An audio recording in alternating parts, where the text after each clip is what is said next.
Right now, off the coast of Spain, a pod of wild orcas is hunting sailboats. Not fish, not seals, boats. They ram the hull. They rip the rudder clean off.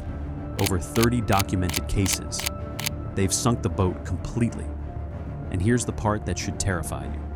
Once the boat goes down, the crew is floating in open water, helpless. And the orcas stop. They don't touch them. They just swim away.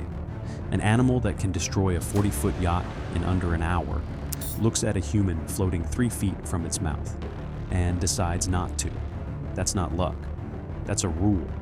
By the end of this video, you're going to understand exactly why that rule exists and why it might be the scariest thing you learn all week. Let's be clear about what we're dealing with here. An orca can hit 35 miles per hour. A human's top speed, ever recorded, is about 6. An orca weighs up to 6 tons. Its teeth crush bone like a pretzel. If it wanted you, there's no version of events where you get away. And these aren't gentle animals. They flip great white sharks upside down. One tail strike, instant paralysis. They drown baby whales on purpose, blocking the blowhole until it's over. To an orca, almost everything in the ocean is food, except us. 0 confirmed fatal attacks by a wild orca on a human, ever, in recorded history. So what makes us the one exception on their entire menu? Orcas aren't born knowing what to eat. They're taught. Off the US Pacific Northwest, one population eats almost nothing but Chinook salmon. A seal can swim right past them. They'll ignore it, even while starving. To them, a seal isn't food. The concept isn't there. A few miles down the same coast, a related population does the opposite. Seals and dolphins. They ignore salmon entirely. Same species, same ocean, completely different rule books, passed down for generations. Sometimes over 80 years of matriarchal memory. So when an orca meets a human, it's not a spur-of-the-moment decision. It's checking a rulebook updated for generations. And somewhere along the way, someone wrote humans into that book as off-limits. Past a few dozen feet, the ocean goes dark. Orcas don't hunt with their eyes. They hunt with sound. They fire off rapid clicks that bounce back through their jaw. Biological sonar. Precise enough to tell a Chinook salmon from a coho at over 300 feet, just from the echo off its swim bladder. Now run a human through that system. We have no swim bladder, 2 air-filled lungs, different bone density, often wrapped in neoprene or strapped with metal tanks that scatter the echo into noise. We don't sound like a seal, we don't sound like a fish. On an orca's internal map, we're an unidentified object. Awkward. Loud, slow. We simply never trip the "this is food" switch. This one barely gets talked about. It might be the wildest fact in this video. Early 1900s, the whaling town of Eden, Australia. A pod of wild orcas, led by a male the whalers nicknamed Old Tom, did something no one has ever fully explained. They herded migrating baleen whales into the bay, then slapped the water to signal the whalers that a hunt was ready. In exchange, the orcas got first pick of the tongue and lips, the part they wanted most. The whalers called it the law of the tongue. The partnership ran for decades, generation after generation. Old Tom's skeleton still sits in a museum in Eden. His teeth show visible wear from decades of pulling ropes to signal the boats. This isn't an animal that merely tolerates us. In at least one documented case, orcas treated humans as hunting partners, coordinating, cooperating for years. If you think orcas lack the tools to deal with a human, look at South Africa right now. 2 orcas, nicknamed Port and Starbird, have been hunting great white sharks. Not for meat, for one organ, the liver. A quarter of the shark's body weight, packed with calorie-rich oil.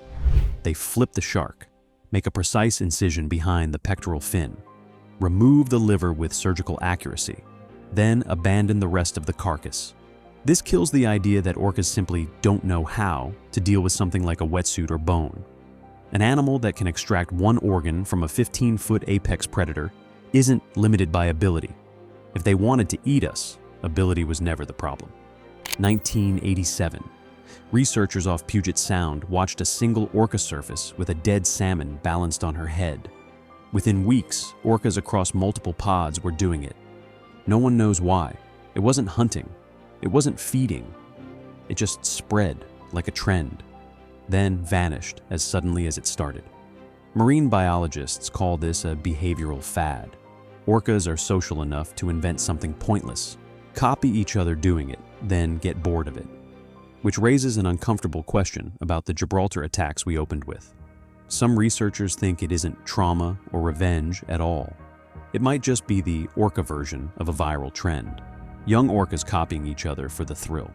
Zero interest in the humans on board.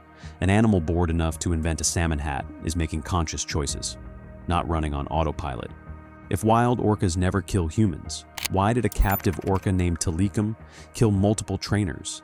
Because captivity isn't the wild. Take an animal built to swim 100 miles a day with its family.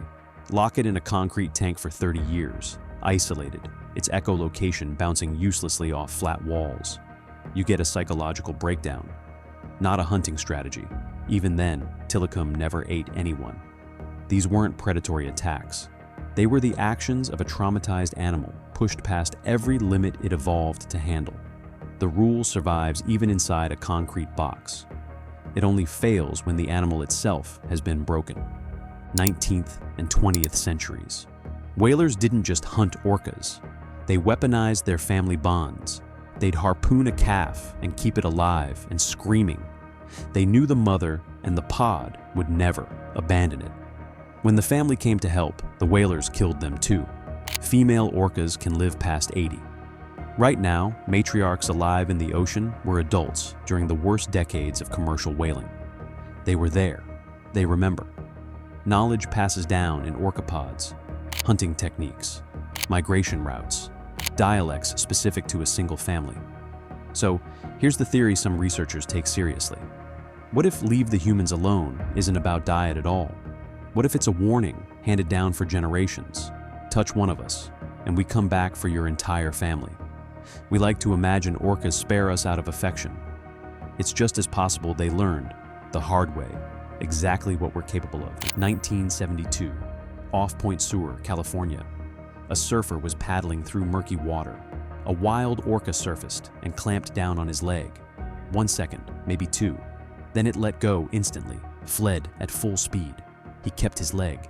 He kept his life. The orca had almost certainly mistaken his silhouette for a seal. But the moment its teeth hit neoprene and bone, something in its brain corrected the mistake immediately. Not a hesitant retreat. Instant. Over 50 years, millions of human orca encounters worldwide. That's one of the only physical incidents on record. Not because orcas never get the chance, because the rule holds even in the split second after a mistake. So let's go back to where we started. A pod of orcas near Gibraltar, tearing a rudder off a 40-foot sailboat. The crew clings to the wreckage a few feet away, doing nothing to stop the animals that could kill them instantly. Now you know why that scene isn't an anomaly. It's the same rule playing out in real time. The rule taught by old Tom's pod. The rule that held inside Tilikum's concrete tank. The rule that made a wild orca spit out a surfer's leg the second it realized its mistake. We named them killer whales. We hunted their families to the edge of extinction. We locked them in tanks and made them do tricks for dead fish. And the one thing this animal has never once done, in all of recorded history, is choose to end us, even with every reason, every opportunity, every physical advantage to do exactly that. Maybe that's not mercy, maybe it's memory. If stories like this one make you look at the ocean differently, that's exactly what Wild Deep is here for. Subscribe.